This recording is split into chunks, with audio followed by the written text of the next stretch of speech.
ये वीडियो उन लोगों के लिए है जो ये समझ रहे हैं कि नया कानून जो किसानों के लिए बनाया गया है उसका नुकसान सिर्फ किसान को होगा। जी नहीं, आप गलत हैं। अब मैं आपको समझा दूं, शायद आपको समझ में आ जाएगा। केवल एक सेक्शन बताता हूँ जिससे आपको पूरी कहानी समझ आ जाएगी। जो कॉन्ट्रैक्ट फार्मिंग है, उस कॉन्ट्रैक्ट फार्मिंग की धारा 3, उसमें जो एग्रीमेंट होगा किसान और व्यापारी के बीच में, मैं उसके बारे में बताता हूँ। आप समझ जाएंगे, उसके बाद कुछ बताने की जरूरत नहीं पड़ेगी। उस धारा 3 में लिखा है कि किसान और व्यापारी के बीच में एग्रीमेंट होगा। उसमें यह लिखा जाएगा, नंबर 1, किसान को अपनी जमीन पर कौन सी फसल उगानी होगी।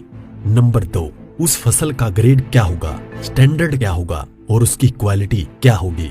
नंबर 3, उस फसल को उगाने के लिए जो बीज होगा, जो खाद होगा, जो कीटनाशक होंगे, जो मशीनरी होगी, जो तकनीक होगी, उसे वो व्यापारी जिसके साथ समझौता हो रहा है वो देगा।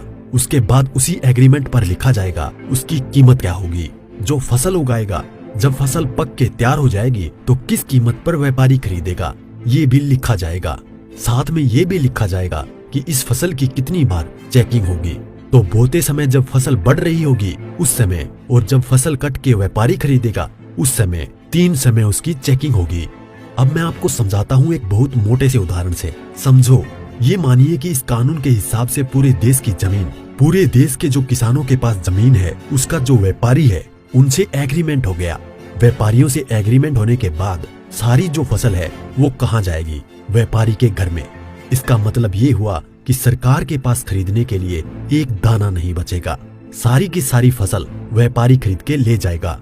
और व्यापारी कितनी फसल खरीद सकता है, पहले उस पे प्रतिबंधता थी।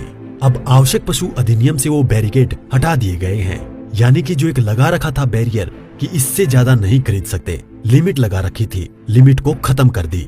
इसका मतलब व्यापारी जितनी चाहे फसल खरीद के अपने गोदाम में रख सकता है। अब मानिए कि पूरी फसल किसान से व्यापारी के घर चली गई, तो आप थोड़ा सा पीछे आइए। 2013 में इस सरकार ने संसद में कानून बनाया था इस देश के गरीब लोगों के लिए। 82 करोड़ गरीब लोगों के लिए नेशनल फूड सिक्योरिटी एक्ट यानी राष्ट्रीय खाद्य सुरक्षा कानून के तहत 82 करोड़ लोगों को 3 रुपए किलो चावल, 2 रुपए किलो गेहूं और 1 रुपए किलो मोटा अनाज देना था। अब मैं आपसे सवाल पूछता हूँ, अब समझिए, आप सब कुछ जब सारा अनाज व्यापारियों के पास चला गया, सरकार के पास कुछ नहीं है, तो सरकार इन 82 करोड़ लोगों को कहां से अनाज दिलाएगी, पहले तो ये बताएं। इसका मतलब जो 82 करोड़ गरीब सरकार की मदद पर निर्भर था वो खत्म हो गया। मतलब आप कह रहे हैं कि किसानों के खिलाफ बिल है, किसानों की भलाई की बात कर रहे हैं, किसानों के खिलाफ लोग समझ रहे हैं। नहीं, ये पूरे देश के खिलाफ है। इससे 82 करोड़ गरीब खत्म। देश में 5 लाख जो राशन की दुकानें हैं वो भी खत्म। 5 लाख राशन की दुकानों में कुछ रोजगार भी मिलता होगा, वो भी खत्म।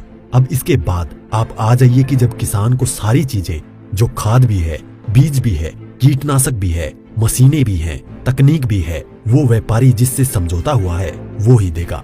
तो जो व्यापारी ये काम करते हैं, कोई खाद बेचता है, कोई बीज बेचता है, कोई मशीन बेचता है, तो कोई कीटनाशक बेचता है, वो व्यापारी भी खत्म। तो आपने व्यापारी खत्म कर दिए, गरीब मजदूर खत्म कर दिए, और किसानों को आपने बंधक बना दिया, मजदूर बना दिया, गुलाम बना दिया। कैसे? अब मैं बताता हूँ। जब किसान की जमीन पर एग्रीमेंट हो गया तो किसान चाहकर भी अपनी जमीन में मानो मक्का बोए हुए है, मक्के से एक बोटा तोड़ के नहीं खा सकता। आज की तारीख में तो खेत में जाओ और एक नहीं 10, 20, 50 जितने भुट्टे तोड़ के खाने हैं खाओ, खूब सेक के रिश्तेदारों को भी ले जाओ। साथ में गन्ना अगर बो रखा है, एक गन्ना नहीं खा सकता। क्यों? क्योंकि व्यापारी से समझौता है। अगर एक गन्ना टूट लिया तो फिर उसके बाद व्यापारी से लड़ते रहो, आप एसडीएम के यहाँ, एडीएम के यहाँ। मतलब ये है कि अपनी ही जमीन पर किसान अपने लिए, अपने बच्चों के लिए अगर मन करता है, जो फसल किसानों ने उगाई है, किसानों की मेहनत है, उसमें से एक दाना नहीं ले सकता। ऐसे कानून का क्या करेगा किसान?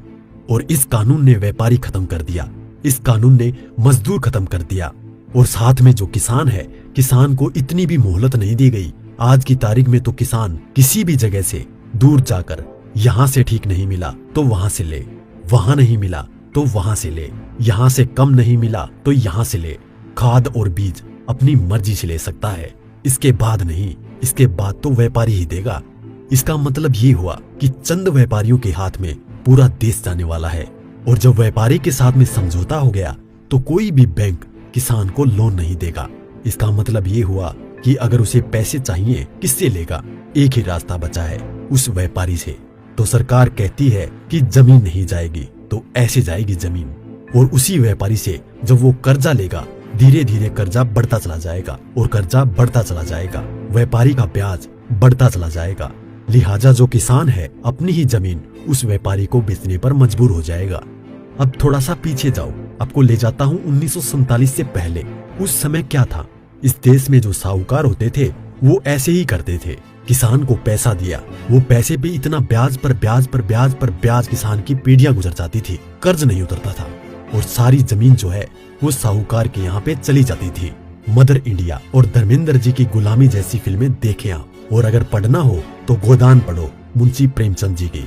पहले वो अपनी ही जमीन पर बंधुआ मजदूर बनेगा, उसके बाद में अपनी ही जमीन बेच जाएगा। ये है इस कानून का परिणाम जो आगे तक नजर आता है। इसलिए ये कानून पूरे देश को तबाह करने वाला है। अब एक चीज और रह गई, उसे भी बता दूं। जो मध्यम वर्ग के लोग जो आज रोटी खा रहे हैं, जब व्यापारी सारा अनाज अपने गोदामों में बंद कर लेगा, तो वो जो आज उसने लिया जिस दाम पे उससे 6 गुना 7 गुना 8 गुना दाम पर बेचेगा। तो जो मध्यम वर्ग के लोग जो घरों में बैठे हैं, उनको इस आंदोलन में बाहर आना चाहिए। जो अनाज, ये आटा 20 रुपए से 25 रुपए 30 रुपए किलो मिल रहा है, वो ही इस कानून के लागू होने के बाद वो आटा, वो अनाज उन्हें 50 से 6 गुना दाम पर मिलेगा। 100 रुपए, 125 रुपए, 150 रुपए किलो मिलेगा। तो असर किस पे पड़ेगा? एक भी व्यक्ति नहीं बचेगा जिस पर इस कानून का असर ना पड़े। इसलिए मैं कहता हूँ कि ये किसानों के विरोध में नहीं है, देश को तबाह और बर्बाद करने के लिए है। इतना सब कुछ पता होने के बाद भी अगर आप किसानों का साथ नहीं देते हैं तो आगे आपकी मर्जी।